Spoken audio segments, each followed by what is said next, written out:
Well, if you're going to have one problem when you're trying to build a new nation, it's always going to be the traitors.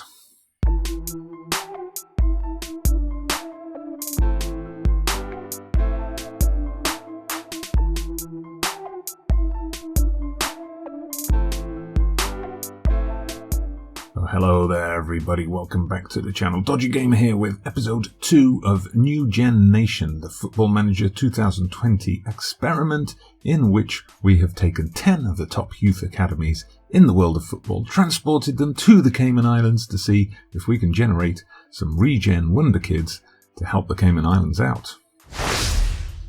I'm starting off on my shortlist page. You will see up here now 370 players have now been generated into the database with Cayman Island nationality, just from these 10 clubs. You see it's now 1st of June 2026, so we've gone forward about 5 years from where we finished episode 1, and today I'm just going to talk you through the progress of the Cayman Islands and some of the individual players and how they've been doing. First of all, though, thank you very much for the positive reception to episode 1. It's become one of the most viewed videos I've made for FM20. It's reached 100 views perhaps quicker than any other video I've made before, and lots of likes and comments, lots of interaction on the Discord. We've got some Discord sponsored players here, which I'll be showing you later. And thank you very much for that interaction, and please, if you are enjoying this series, don't forget to hit that like button, subscribe to the channel if you haven't done so already, and leave us a comment as well. Yes, nationality is the focus of the first part of this review. Now you'll see here, I've scrolled down towards the bottom of the list in terms, I've got them organised by value, and we've got here a lot of players of Cayman Island nationality. All of them have a second nationality, and you'll notice they're predominantly English as a second nationality. I'm assuming this is to do with perhaps Cayman Islands. I mean, it does have the Union Jack in the corner of its flag, perhaps still having some kind of status as being part of the Commonwealth, perhaps. We do get the odd different second nationality. We've got down here Mr. Lashley, who is from Barbados as his second nationality, and we've got a couple of players up here who are Brazilian as well as being Cayman Islanders. But now I'm going to scroll all the way up my list, and you're going to see what made me mad in my introduction. You get the odd one that went for English nationality over Cayman Islands, and then we get to the top of the list. Look at this. Remember, these are ranked by value, so we have some players who already in their short careers to date, they're all in their early 20s or their teens, remember. Look at this, we've got values here up past 20 million, around 5 million, and all of these players have declared for England, having started out as players with Cayman Island nationality. They've now declared themselves for England. A few of them have made appearances for England under 21s, quite a few of them have played for under 20s or under 19s, one of them even, Ben Sailorman, a traitor in our passion for FM midst, has even played for the England team.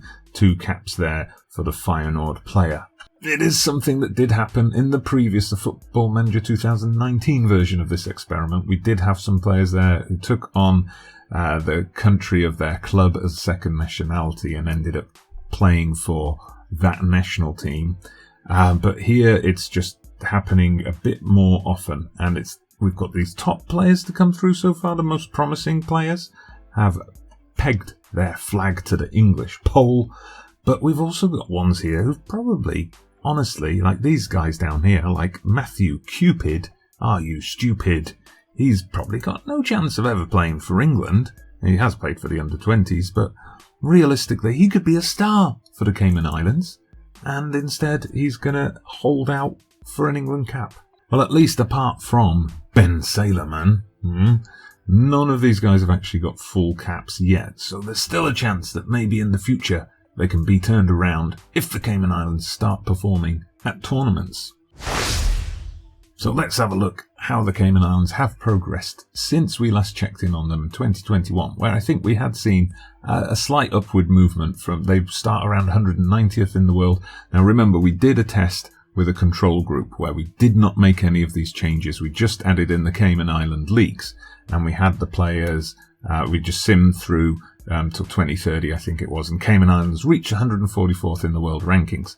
So here we've already surpassed that. We see they're up to 126 in the world rankings, and it's been a steady climb, couple of quick jumps up, which we're going to investigate. They have been as high as 124th, so it's all a good upward trend. So if we have a look at the current squad, we see all players bar one are players that have come through youth academies. They're new gen talent from the game. Just this guy, Elijah Seymour, is not. You see, in terms of clubs, a lot of them have moved on. I mean, we've got a few. We've got a couple of players here from Atlanta. We've got Maccabi Tel-Aviv represented. We've got Benfica B team, Barcelona B team, Salzburg, Ajax, Man United, and so on. But we've got a lot of players that have actually moved on. None of the players that have come through so far, except for the Turncoats, have gone on to play for the teams whose academy they came through. But that's fine.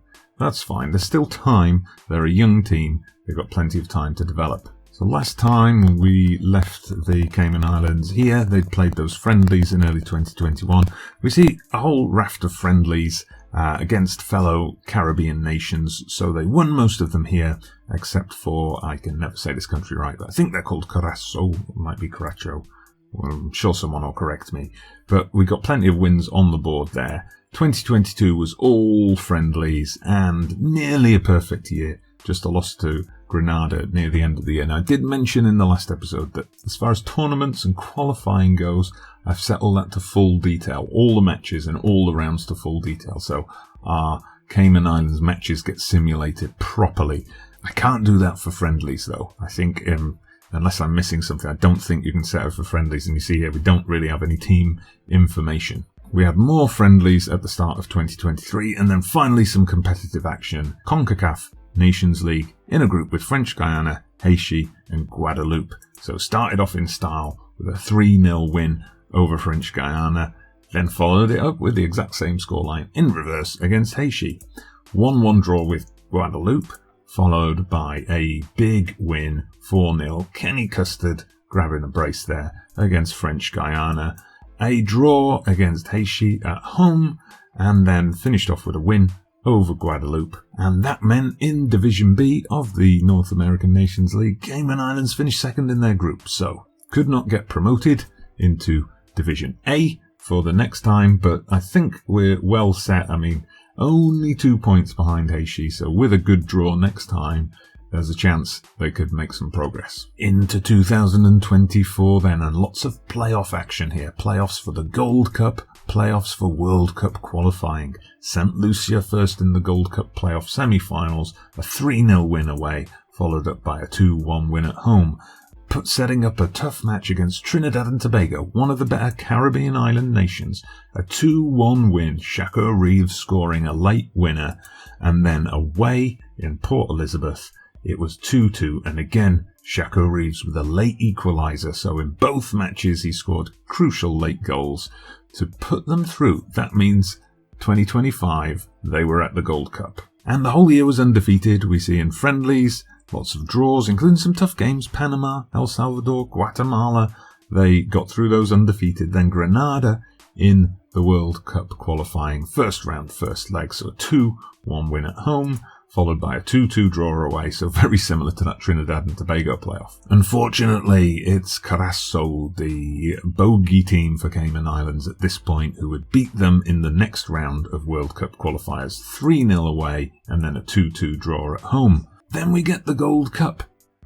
Costa Rica, tough opponent to face, narrow defeat, 1-0, and then wins, victories in the other games. So some revenge over Haiti for that Nations League defeat with a 2-1 win, and then a 4-1 easy win over St. Kitts and Nevis there. Unfortunately, possibly the strongest of the Caribbean island nations would be our opponents in the quarterfinals, as they went down 1-0 to a Leon Bailey goal against Jamaica, but fantastic that they've got to the Gold Cup already.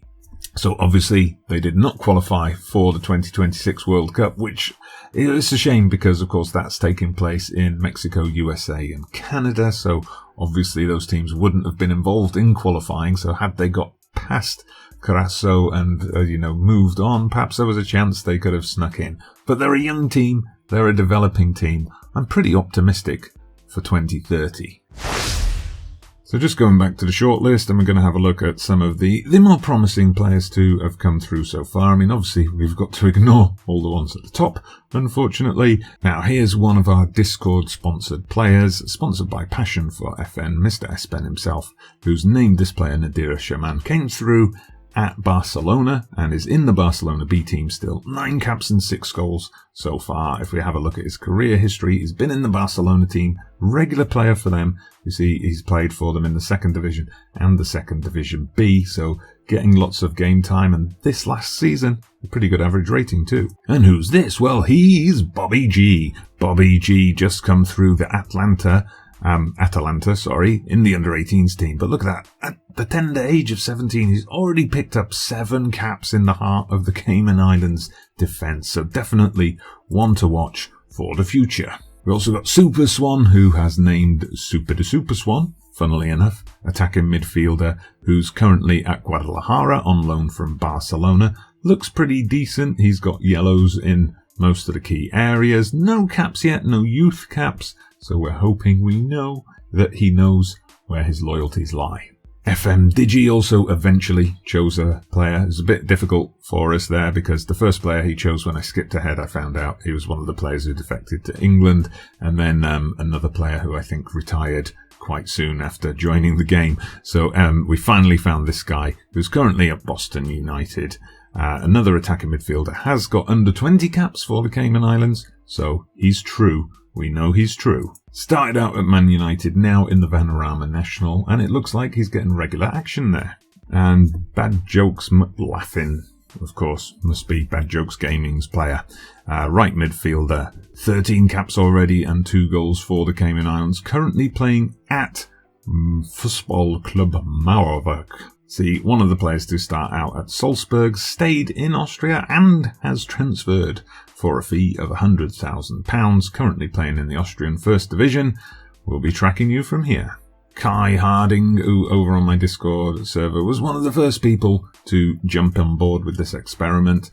So, left winger is Kai Harding, who's currently at York, also dropped down, having come through the Manchester United youth system.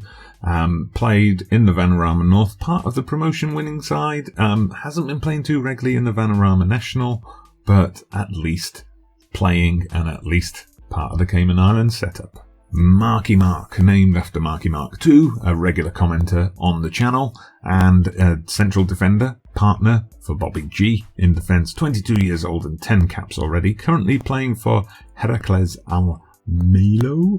So it's a player who came through at Feyenoord and has switched clubs a couple of times, picked up a handful of appearances, and hopefully it's going to kickstart their club career as we move forward. Now, FM Tahiti originally sponsored Matt Williams, who turned heel on us and went over to England. So Paulo Niesa lives on though. We transferred that name over to another player, a right back, 8 caps for the Cayman Islands already. Now playing for Solihull Moors, having come through the Manchester United youth system.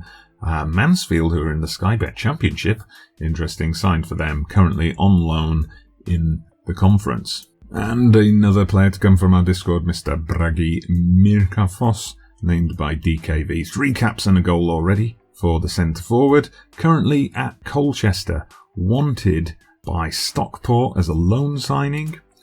Another Manchester United Youth Academy product, went to Colchester on a free and has had fairly successful loan spells at Welling and Havant and Waterlooville, and now is looking to break into the Colchester team.